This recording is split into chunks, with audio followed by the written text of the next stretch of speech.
こんにちは、高倉遥です。私は、獣医師で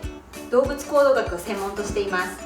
これから、YouTube で犬のしつけのこととか、犬の習性のこととかいろんなお話をしていきたいと思います。よろしくお願いします。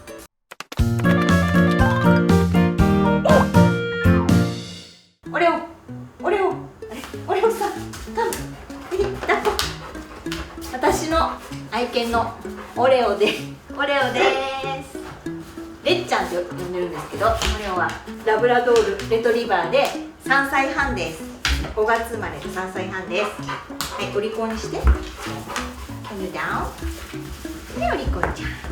とてもお利口ですけど、黒ラブ3歳オスって聞いたら犬知ってる人はみんな、わあ大変だなって思うと思うんですけど、大変ですね。はい、はい、お利口ちゃんゴロリンコして。ゴロリンコして。ゴロリンコ。はい、僕こんな感じのワン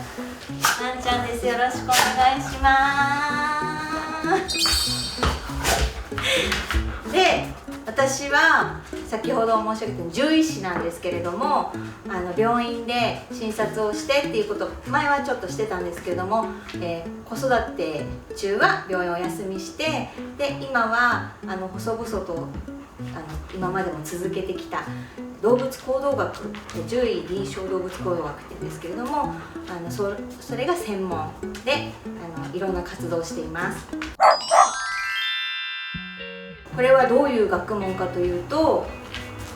犬ともしくは猫と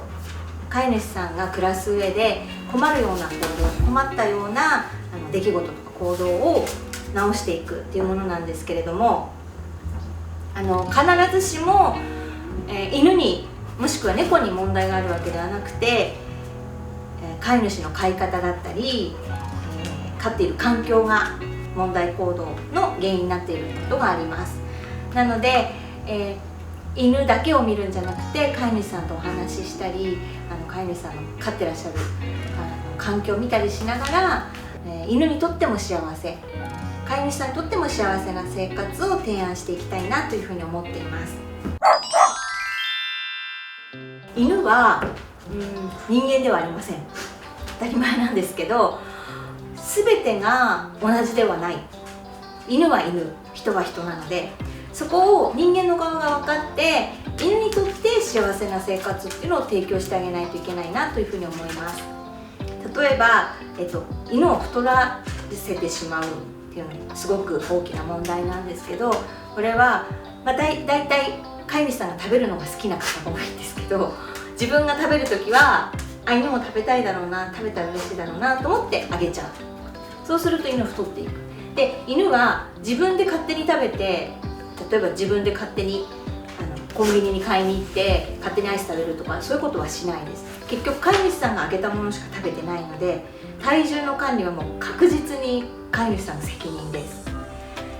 飼い主さんが幸せだと思っても、犬を例えば太らせてお散歩に行けなくなったら、犬は楽しいことが一つ減ってしまいますし、飼い主さんがどういう環境を作って、どういうしつけをして、どういう関わり方を持つかということで、その犬の一生が幸せだったかどうかが決まります。つまりずっと飼い主さんのことだけを見つめて暮らす一生を終えていく動物なので、どうやって自分の飼っている犬を幸せにしてあげられるかなっていうのを考えていきたいなと思います。具体的なしつけの仕方とか、そういうものもお話ししていきたいなと思うんですけど、それはもしかしたらトレーナーさんとかの方がいろんな方法を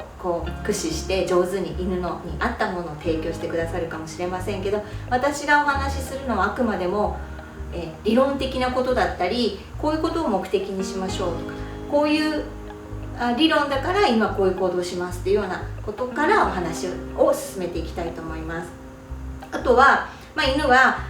自分の感情を人間みたいに話せないので、いろんな、頭の高さだったり、耳の向きだったり、尻尾とか体の高さとか、いろんな背中の毛とか、いろんなところで表すわけなんですけれども、それを折に触れて説明していきたいなと思います。そしたら犬が今何を考えているのか、それからどうして吠えているのかとか分かってきますので、対処法も次第に理解できるようになるんじゃないかな、提案できるようになるんじゃないかなと思います。よろしくお願いします。